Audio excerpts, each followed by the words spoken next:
How long does it take for a child to vanish? 5 minutes? Or the single breath you didn't notice you were holding?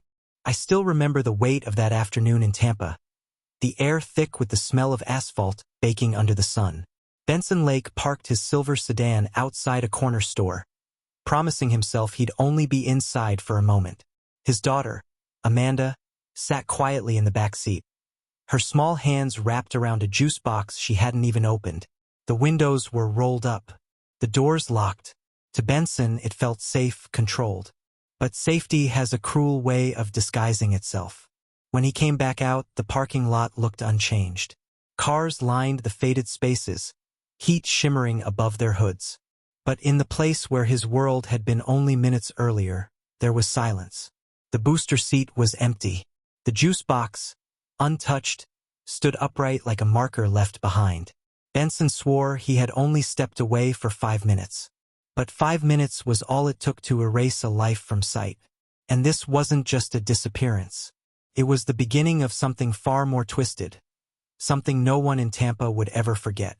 What if the last photograph you took of your child was the only one left to exist? That thought echoed through every room of Benson's small Tampa home.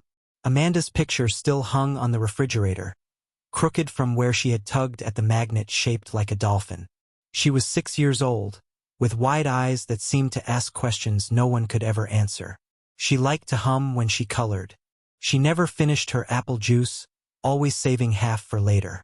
Neighbors remembered her by the hop of her step as she carried her pink backpack, covered in glittered stars that peeled at the edges. Rachel, her mother, still described the way Amanda tugged her sleeve when crossing the street, whispering, "Hold tighter, Mom." But what haunts most is how ordinary that day began. Cartoons playing on low volume, shoelaces tied unevenly, the kind of morning parents forget until it's gone. Because in Tampa, that single afternoon rewrote every memory. Childhood laughter turned into silence on repeat. And behind every smile in those photographs, people began to wonder, had the signs been there all along? How does a child vanish from a locked car without breaking a single window? That question burned through Tampa like wildfire the moment Benson's call reached 911. He had stepped out with coins in his palm, a quick errand, nothing more. When he returned, Amanda's booster seat sat empty. The doors were still secured from the inside, the glass untouched, not a scratch, not a crack. First responders circled the vehicle, confused, their radios buzzing with disbelief. Officers tested every handle, every seam. Nothing suggested forced entry. The juice box stood upright in the cup holder, condensation still beating along its sides. To them, it looked as though she had evaporated into thin air. But there was one detail, small, almost invisible, that unsettled everyone. On the passenger side window, a faint smudge shaped like a handprint, too large to be hers, too fresh to be dismissed. And while Benson begged them to find his daughter, the police whispered among themselves. Because a locked car meant only two possibilities. Either she had opened the door herself, or someone had found a way in without leaving a single trace. What do you do when the very first witness swears they saw a child after she was already gone? Detective Aaron Cole arrived within the hour, his notebook already stained with sweat from the Florida sun. He didn't look at Benson right away.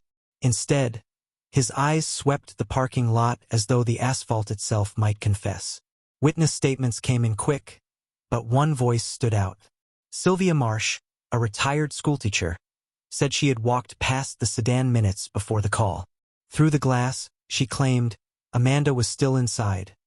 Juice box in her hand, her head tilted as if half asleep. Yet the timeline didn't add up. By Sylvia's account, the child was visible after Benson said she was missing. Cole pressed her for details. Sylvia's words trembled, but her certainty did not. She was there. I know what I saw. The police marked her as credible, but Benson shook his head in disbelief. If Sylvia was right, it meant the disappearance hadn't happened in the moment Benson described. It had happened later, in silence, while the world kept moving around that car. And then came a second voice, a cashier from the corner store, adding fuel to confusion. He swore he saw something like a tall figure, but he was not really sure if standing by the sedan, looking in before Benson even stepped inside. 2 accounts, 2 contradictions, and a question that grew heavier by the second. Was Amanda taken in plain sight, while everyone kept walking past? What if the very evidence that could save a child was destroyed by the hands meant to protect her? The investigation fractured the moment detectives realized the surveillance system at the corner store had been overwritten.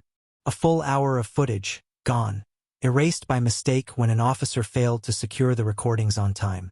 To the public, it looked less like incompetence and more like betrayal. Amanda's mother, Rachel, stood outside headquarters clutching a stuffed rabbit her daughter never went to sleep without. Cameras swarmed her as she whispered, "They lost my baby twice." The words struck harder than any headline. As tension mounted, Detective Cole's team shifted their focus to a man spotted near the lot that afternoon. Jonas Reeve, a drifter known for petty crimes. His record painted him as unstable, a perfect scapegoat for a city desperate for answers. But when officers searched the abandoned trailer he called home, they didn't find Amanda. Instead, tucked beneath a pile of old newspapers, they uncovered something far stranger. A child's shoe, too small to belong to his own family, resting beside a set of car keys that didn't match his vehicle. Reeve swore he had never seen either item before. His words sounded hollow, yet his eyes carried panic, not calculation. And as the city raged at the police for failing, a darker thought emerged. What if the wrong man was being cornered, while the real abductor stayed free, still holding the only person who mattered? What if the truth you begged for came wrapped in silence, and it wasn't the answer you wanted? 3 weeks after Amanda vanished, a call came in from a fisherman working the Hillsborough River. His voice shook as he told dispatchers about a bundle tangled in the reeds, caught against a broken branch. Detective Cole stood on the riverbank as divers pulled the object to shore. It wasn't a body. It was Amanda's pink backpack, the glittered stars dulled by water, the zipper still sealed tight. Inside, folded carefully, was her favorite coloring book. Every page intact, untouched, as though someone had placed it there deliberately. Forensic teams confirmed the backpack had no mud inside, no sign of dragging. It hadn't drifted downstream. It had been lowered, almost gently, into the water. Reporters filled the streets that night, their voices clashing with the cries of neighbors holding candles. Rachel clutched the backpack in her arms as though warmth might return to it. Benson sat apart, silent, unable to look at her, unable to explain why the police now believed the item had been staged. Because whoever left it there wanted it found. They wanted the family, and the city, to know that Amanda's story wasn't over. And the cruelest part was the unspoken message. If a backpack could surface weeks later, what else might still be waiting in the shadows? The backpack was never the end. It was the breadcrumb that pointed straight to the truth. For weeks, Benson Lake stood as the grieving father. He didn't argue, didn't lash out. He sat in silence at vigils, his eyes fixed on the ground, his voice barely above a whisper when neighbors asked how he was holding up. To most, he looked shattered. But to detectives, that silence wasn't grief, it was control. The real break came when forensic teams re-examined Amanda's pink backpack. Under the strap, hidden in the fibers, was a strand investigators nearly missed. It wasn't from the riverbank, not from Amanda's clothing, not even from the house. It matched perfectly with the carpet inside Benson's delivery van.